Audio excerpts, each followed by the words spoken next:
Good morning, everyone. Thank you for joining us today for the pre-bidders conference for the FIT, which is Housing Support for CPS Families in Transition. My name is Christine Riley. I'm with the Homeless Services Division. I'm here with my colleagues, Carrie Moy, Project Coordinator, also with the Homeless Services Division, and Julia Talbot with our Grants Division. She is our Cybergrants expert. We would like to thank you for joining us for this webinar. Please note that on this webinar, you are muted. Your voices will not be heard. We would like to encourage you to put questions, enter questions into the question box. And at the end, we will answer these questions. And also, this webinar will be recorded, and we will send out an email link to you for this webinar. Just a little bit of background in regards to DFSS and our homeless system. DFSS plays a key role in Chicago's homeless infrastructure. DFSS is the lead agency that addresses homelessness in the city of Chicago. We partner with a numerous amount of delegate agencies and the continuum of care, and we lead public agency for the Plan to End Homelessness. As you all are aware regarding Plan 2.0, in October of 2011, there was a steering committee of key stakeholders to oversee the development of Chicago's next plan. And through this effort, more than 500 stakeholders participated in the process that identified opportunities to enhance Chicago's homeless assistance system. Chicago's Plan 2.0 is broad-ranging and outlines 7 strategic priorities that will help improve access to housing and services, strengthen our efforts to end youth homelessness, and help more people secure employment. This plan guides our work and our partnerships. We partner with the continuum of care, the local body of stakeholders, in an effort to end homelessness by implementing policies and strategizing procedures. Now, last year in 2016, DFSS, with the help from the Civic Consulting Alliance, developed a strategic framework that outlines how DFSS will use outcomes measurements to make informed decisions, achieve system goals, and foster greater collaboration among stakeholders.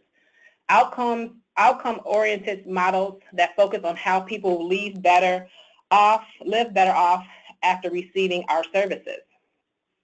We use variable outcomes and data to inform our decisions, drive greater collaboration with you, our agencies, and with this, DFSS has created 5 strategic programming areas: prevention, shelter, outreach and engagement, and then housing supports, which this RFP falls under, and system planning and coordination. I'd like to tell you a little bit more about the FIT program. FIT came about for housing support for CPS Families in Transition, and it came out of a joint collaboration between DFSS and the HomeWorks campaign to address homelessness impacting families in the most at-risk communities. Let's go through our partners and their roles. We partner with CPS, and they do coordination and support with schools and the STLF liaisons. At DFSS, we're in charge of project management, and we're the PSH service funder. Chicago Low Income Housing Trust Fund is going to provide the 100 subsidies for the housing.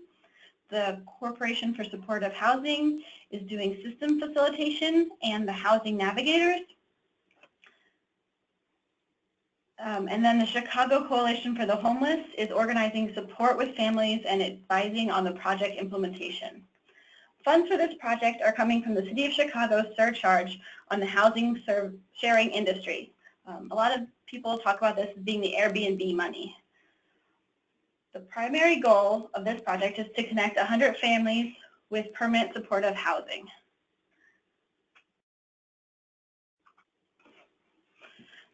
So now we're going to talk about how the FIT program was targeted. The FIT program targets families enrolled in Students in Temporary Living Situations, or STLS, at 6 CPS schools. STLS programs provide services to students, including those who are sharing housing due to loss of housing, economic hardship, or for a similar reason, living in emergency or transition shelters, or living in a hotel, motel, car, or other public place. The 6 schools that are targeted were selected because they will address homelessness impacting families in the most at-risk communities. The 6 schools are Earl, Ellington, Howe, Lowell, Nicholson, and Ward.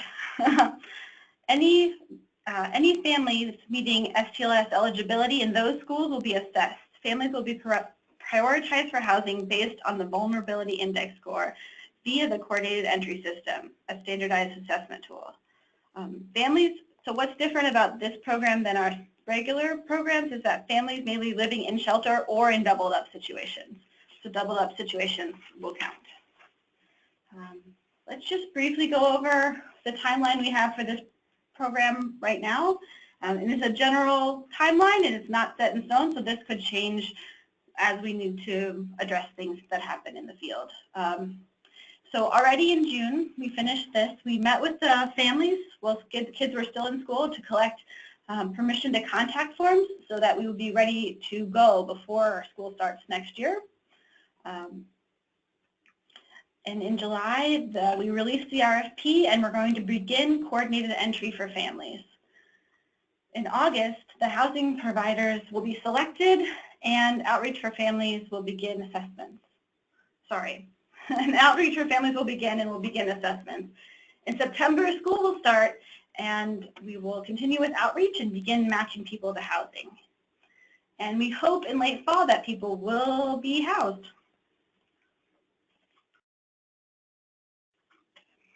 So the RFP Scope of Services, we're going to talk about that. As you all know, this year the Continuum of Care Program Model Chart has been revised as of February of this year. So Permanent Supportive Housing Program is the program models chart that this program falls under. So this is funding for case management and intensive supportive services. Selected applicants will work with the CLIF, which is the Chicago Low-Income Housing Trust Fund, to identify units and complete housing applications. Referrals will come from the coordinated entry system, but will prioritize from the 6 fit schools and fit families. Selected applicants will work in coordination with CSH and housing navigators as well as identified schools. And the programs model that you will follow is on page 6 of your programs model chart. Now the performance measure, we wanted to note that there will be an addendum sent out by the end of the day today. The RFP performance measures were the old ones, so we'll be inputting these here on the screen, the new ones in the addendum, so you'll receive that. So right here, what you see in the webinar are the revised performance measures for permanent supportive housing. So really quick, the difference is this year we've added 2 performance measures for that refers to the coordinated entry system. As always, there's a minimum requirements the program must meet. Your application will receive, your application should discuss strategy to achieve minimum outcomes, desired level of performance, self-monitor performance. Performance measures can be found on page 8 of the RFP, but again, these performance measures are different in the RFP, and you will receive an addendum to that. So general categories talk about how long families remain permanently housed, maintain increased benefits of employment, and also how quickly families can be moved into housing. Again, a couple of the percentages did change from the old performance measures, and we did add 2 new performance measures pertaining to the coordinated entry system. So the selection criteria. There's a general selection criteria in regards to the application scoring, and this selection criteria can be found on page 9 of your RFP. And the homeless specific criteria is included in this general criteria. So the general criteria, there's a point system. 35 points will be awarded for program design and administration, 25 points for reasonable cost, budget justification, and leverage of funds, 25 points for organizational capacity, 15 points for budget. So again, the homeless criteria, which is mentioned, is in these general criteria, but we want to make sure the agencies that apply also have access to HMIS participation, are able to do a facility assessment, have knowledge of the population, the homeless population, provide other financial support, and also to let you know that there's a cost per client and also evaluation and strategy. So we want to make sure in regards to this homeless criteria that there's a reasonable cost, budget justification, and leverage in regards to linkage agreements you may have with other social service agencies. There's a facility assessment, as I mentioned. So there's facility requirements. Our requirements is that the agency or program must have site control. Site must meet Chicago building and safety codes. The site must be ADA compliant or provide a reasonable accommodation to persons with disabilities. The facility assessment, there's a requirement attached, there should be a required attachment for each site of the program. So if you have 2 different sites for your program, a facility assessment for each site must be submitted. If there is no actual site for your program, so you're a mobile program that goes to the families, you must complete a facility assessment for the administrative site. If not, if you're not ADA compliant, you need to provide your accessibility plan, a plan for reasonable accommodations, and a cost to improve your site to meet ADA standards. Also, you need to please consider Cybergrants file size limits and required format when preparing to upload. There's a 10 megabyte limit on individual file uploads.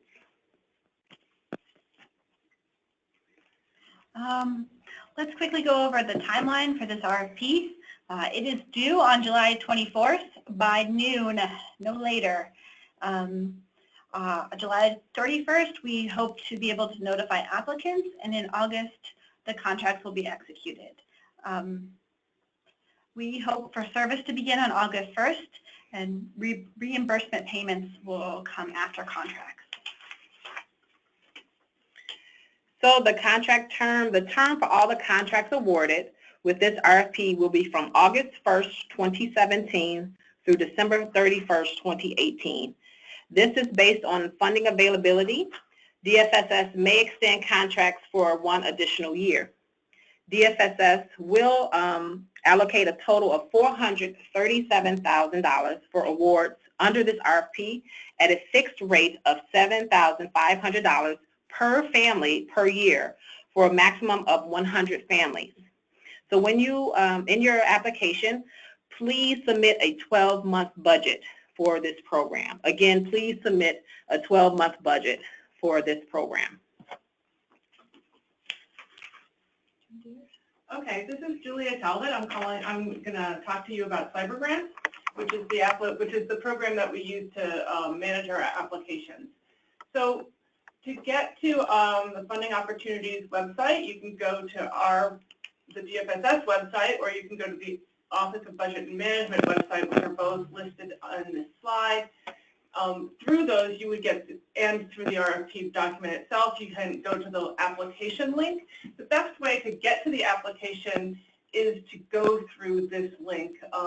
If you have a Cybergrants account, simply going into your Cybergrants account, you're not going to be able to get to the application that way. You have to go through the link. So you do that. If you don't have a Cybergrants account, that's easy. Just go to the application link, and then you can set one up.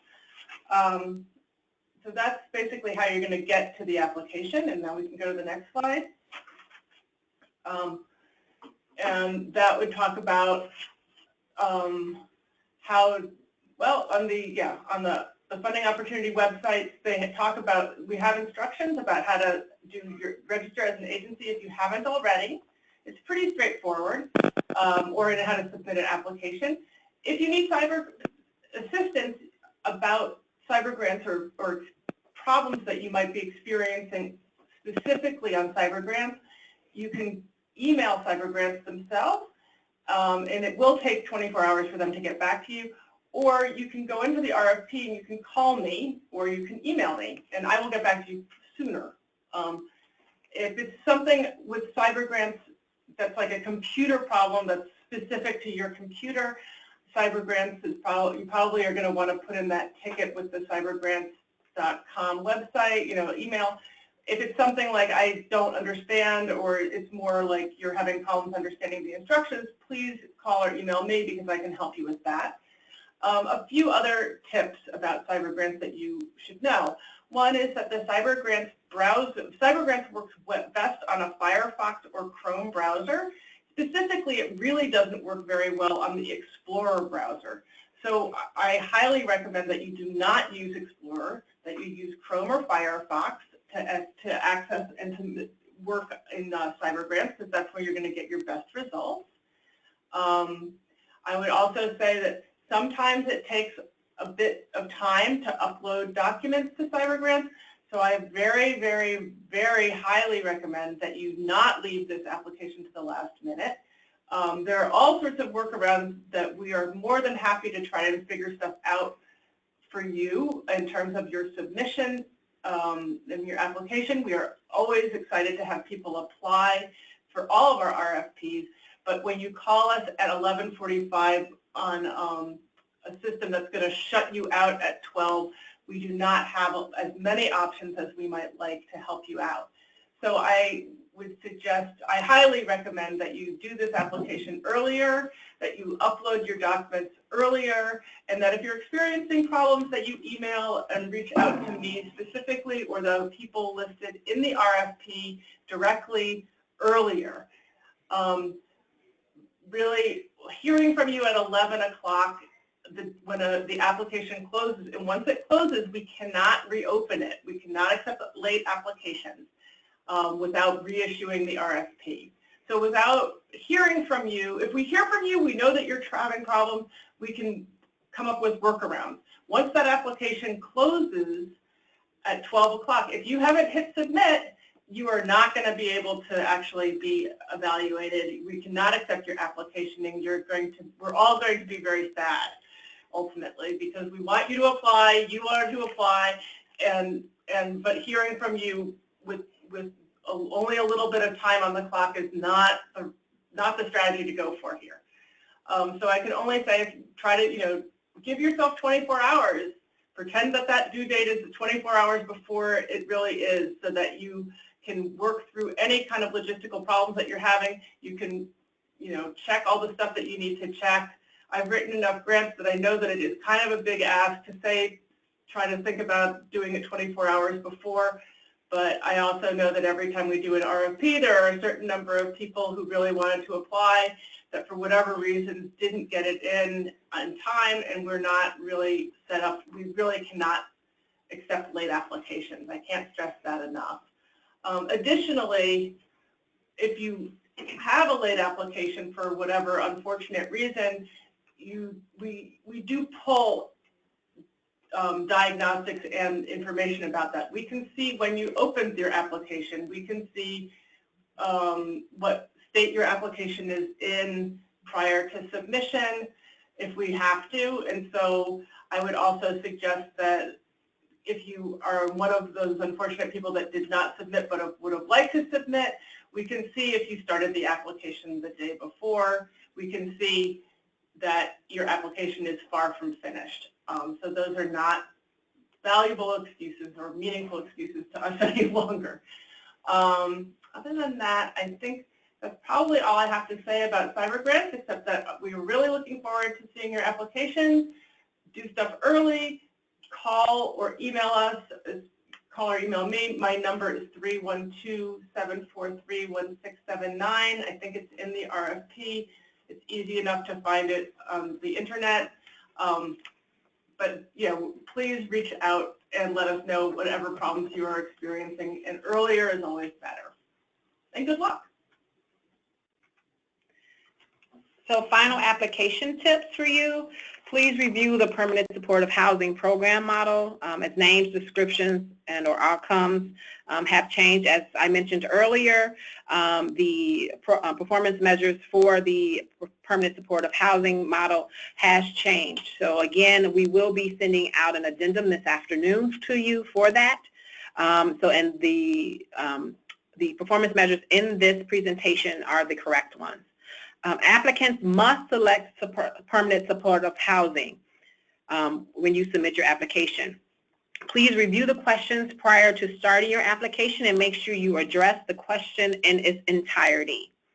Please be sure to, all required files and attachments are uploaded. As Julia said, it may take a while to upload files, so we want to make sure everything is uploaded in a timely fashion.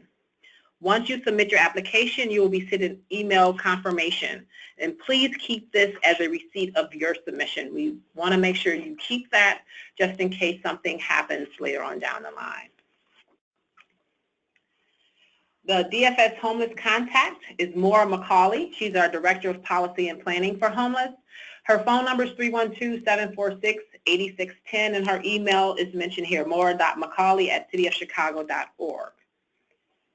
Also, later this afternoon when we send, or tomorrow when we send the webinar information, we will include Julia's information as well, but it's also in the RFP. And the key RFP dates, again, it was released on Monday, July 3rd. The RFP is due Monday, July 24th at 12 p.m. noon, and no late applications will be accepted. So that's the end of our presentation, our webinar. We would like to thank you, but right now we're opening up to any questions, any and all questions that you have. So please type in your questions and we will answer them.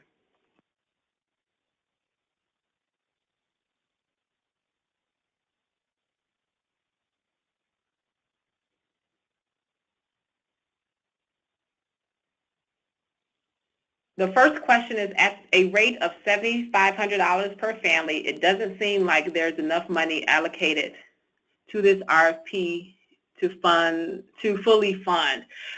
This is a formula that we did come up with, so according to the formula that we used, it will be enough funding. If there's additional funding that will be needed, that will be addressed later, but at this time, $7,500 per family is enough. And this is a good question, but definitely we'll follow up with it, and all the questions and answers will be provided to you as well. So if there's something different, but right now this was the funding amount that was given to us. And I would like to say this is the funding in this RFP is for the case management and intensive support services. It's not the funding for the housing. The funding for the housing will come from the Chicago Low-Income Housing Trust Fund. I say that with a question. I'm still getting used to all the acronyms. Sorry. There is a case management ratio of 1 to 15 required for this RFP. How many members in a family are required for each household, or is this based on servicing 15 students and their household? So this is 1 to 15 is based on not the numbers of family members required, but actually the number of families. So the 15 is one case manager to 15 families, not per person in families. Are administrative costs allowed under the RFP? What is the maximum percentage if so? We will get this information back to you. Again, I don't have the complete answer to that. Again, as Carrie stated, this is for intensive case manager services as well as supportive services for families. So in regards to the administrative costs, we will respond back to you with this answer later. How were targeted schools selected? There was a committee that got together and looked at data with CPS, the Chicago Coalition from the Homeless, a couple other agencies that looked at the most high-risk communities in Chicago, and they targeted these elementary schools. So again, these are the most high-risk communities in Chicago, and that's how it was targeted, through CPS data as well. We work very closely with CPS and their STLS programs. Other than staff, what other activities are eligible for, is that funding? So other activities. So again, this funding is for case management, and intensive case management and supportive services. So I'm not sure, other than staff, what other activities. So again, because we're working with the coordinated entry system and the application, the new application under coordinated entry system for families, you know, just as in regular case management services, you would provide, you know, if you're helping with financial, how to do financial management, or you know, how to manage your household, or whatever case management services are that your agency normally provide for families. Do you want to talk about navigators with that? Yeah.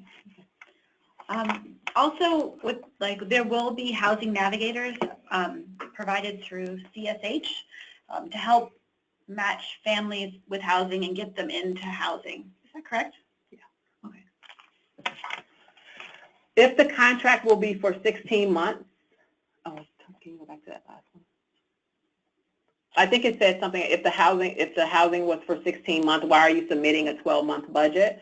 That's only because we do our budgets on a monthly, on a yearly basis. So again, once the contract is awarded, your award letter may say from August 1st to December 31st, 2017, and then later on you'll submit something for January 1st, 2018 to December 31st, 2018, but we want you to actually submit a budget for 1 year so we can see how your program will be ran.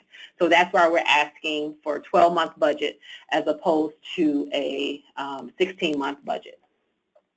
Is it possible to prioritize a population group, single mothers, prioritized by age?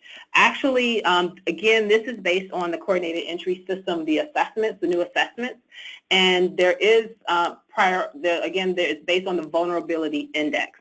So no, there's not a prioritization in regards to single mothers or by age.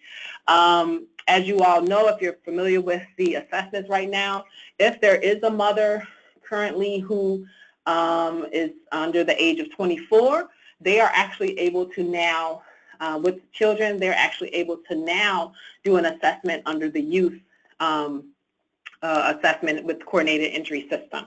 But this particular one, there's not a priority in regards to single mothers or by age, but we did create different priorities, but it's based on the vulnerability index, which all of you are aware of.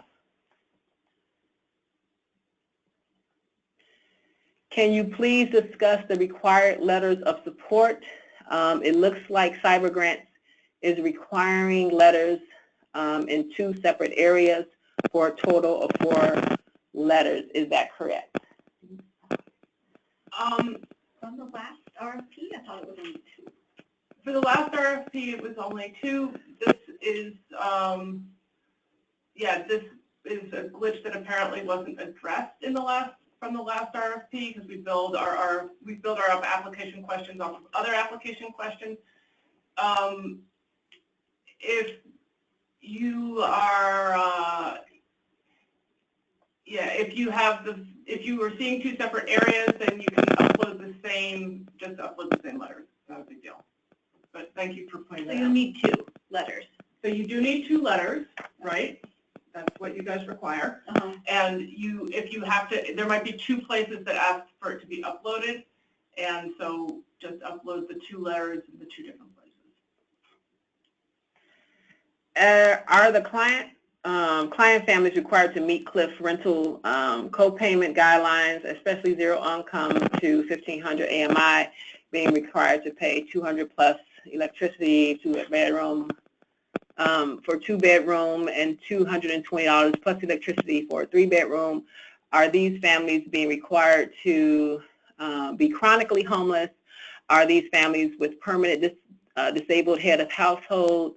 Are the selected programs helping families find a qualified Chicago low-income housing trust fund unit, or is that being done by someone else? Which ward elementary school, James or Laura? So in regards to the income requirements, So there's not an income requirement. So we do have families who are not working. So it's not like if they don't have income, they're not eligible for the program. Any family who attends one of these 6 schools and who are enrolled in the STLS program are eligible for the program.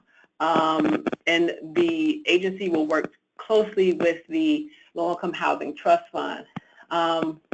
They do not have to be chronically homeless. Again, it's based on the vulnerability index.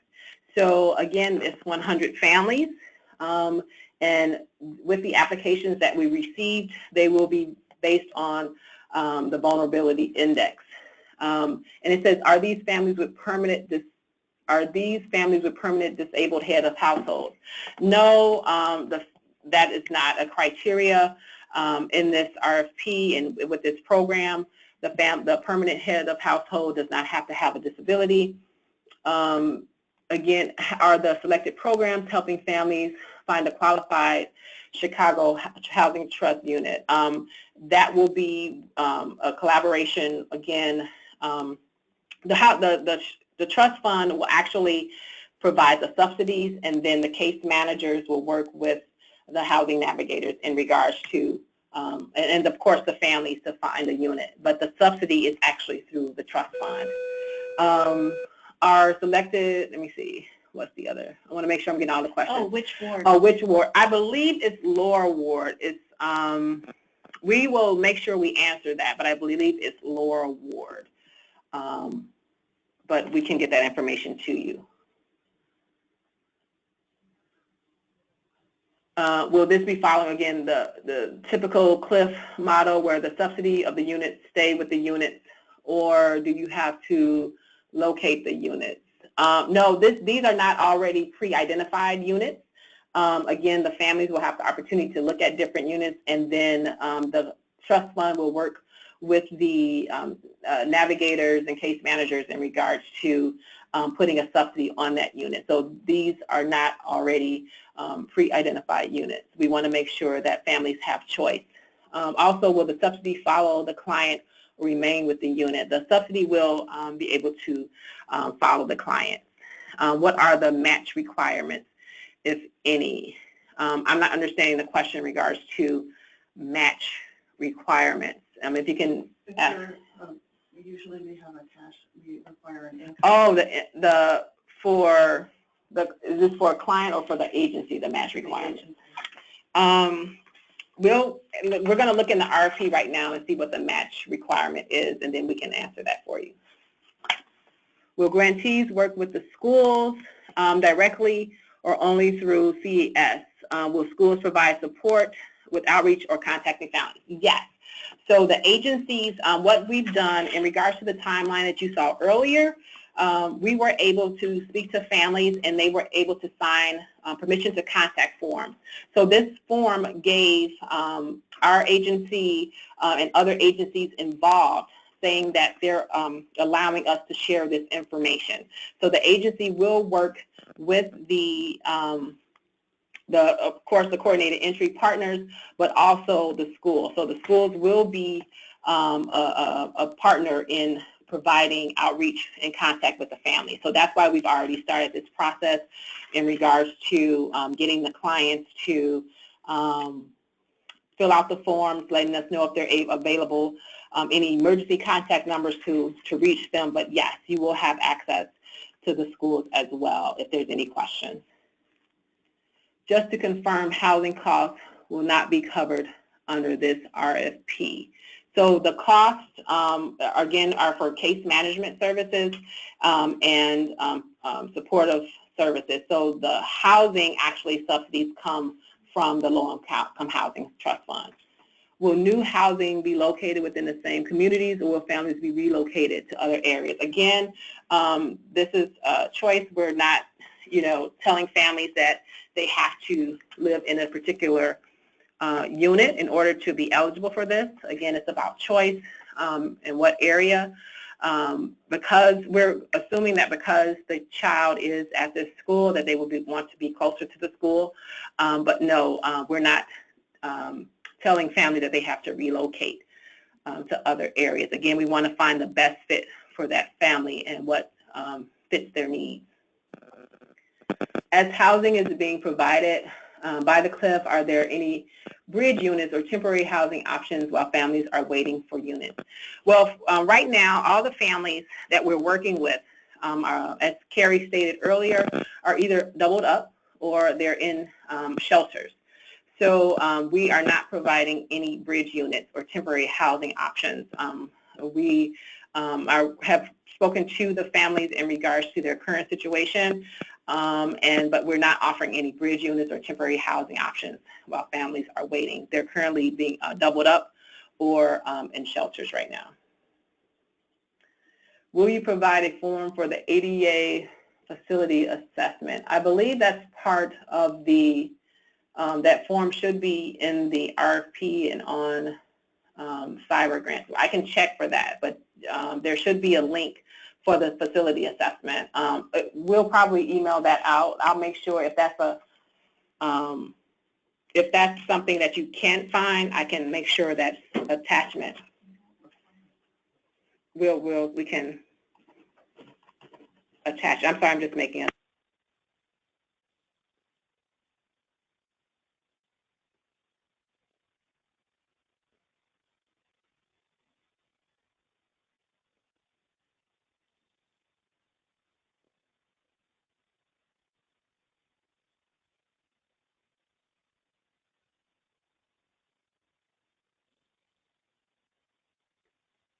So look in the RFP for the link for the facility assessment. I'm pretty sure it's in there. The next question is, what happens to families after their initial one-year lease is up? Will they remain in housing or be moved to other locations? No, this is permanent supportive housing. So families, after 1 year, they remain in their housing. We're not asking, this is not a one-year program and then we make families homeless again. We are definitely working to keep these families permanently housed with your help. So we're excited about that. What is the amount of the housing subsidy? I do not have that right now in regards to the housing subsidy. This funding is for, this RFP is for the supportive services and case management. So we can follow up with you on that. But again, the housing subsidy comes from the Low Income Housing Trust Fund. This is a similar question before. The trust fund requires a co-payment. Zero income has to pay $200 for two. So with regards to the trust fund guidelines, are you sure we do not need to subsidize clients in the units? No, you're not required to subsidize clients. I will follow up to make sure, because I think this is the second question that was asked on this. I will clarify all the subsidy questions about the trust fund with you when we provide the questions and answers to you. So you said there are no income requirements. How will families be zero income pay rent? Will there be monies allocated to programs to pay for their rent portion? So again, we will provide this information. Fortunately, some families in our homeless system do not have income, so we cannot cross them off of eligibility. Again, the goal once they become housed is that case management works with them to see if a parent is able to work and have income, but right now there is no income requirement. So again, we will get all the CLIF information and eligibility requirements in regards to that, but for this program, there is not an income requirement for families. We're not trying to block any families from participating in this program. Who will be responsible for taking the families around to look at the apartments? That would be, there are housing navigators as well, working with through the CSH. And also we are asking too if the case managers have a relationship with the families to encourage them to definitely work with the families. But right now the housing navigators will be working with the families. Is there a limit to a number of members in a family? No, there's no family member limit. So if you can have a family from 2 people to 10, but there's no limit to number of members in a family. Again, the assessments are based on the vulnerability index and the eligibility in regards to that in the coordinated entry system assessment. Will utilities be included in the rent, especially for zero-income families? What we found before is that we've been able to negotiate with landlords that utilities are included in the rent, so that is a possibility for that. But we will be able to provide you with more information. So we do encourage that landlords and our other programs include utilities in the rent. So that is not an issue, because again, we're not stating that you have to have income to be a part of this program, and we don't want a family to get into a house or a unit and not be able to pay utilities and live like that. So there will be negotiating with the landlords in regards to, and the trust fund in regards to that. So that has been our especially in situations and programs, initiatives that we've had like this. That's the last question. Are there any other questions? If there are no other questions, we thank you so much. We thank you for your time. We thank you for being support to our most vulnerable families, and we look forward to receiving all your applications. Again, a couple things. We will be sending out an addendum at the end of this day in regards to the performance measures, so look out for that. And also the webinar will be available tomorrow, and with all the links that you need for any additional information. And again, we will have, we'll be able to put more information for you, especially in regards to the low-income housing trust fund subsidies, because that was a question that was a lot of questions based on the CLIF units. But because this is a special initiative, we will be able to highlight the differences that may happen. And when you send a copy of the PowerPoint, yes, we will. Hi, Daisy. We will send a copy of the PowerPoint to you. So thank you for, so much again for being great supports of our most vulnerable families, and we look forward to receiving your application. Good luck.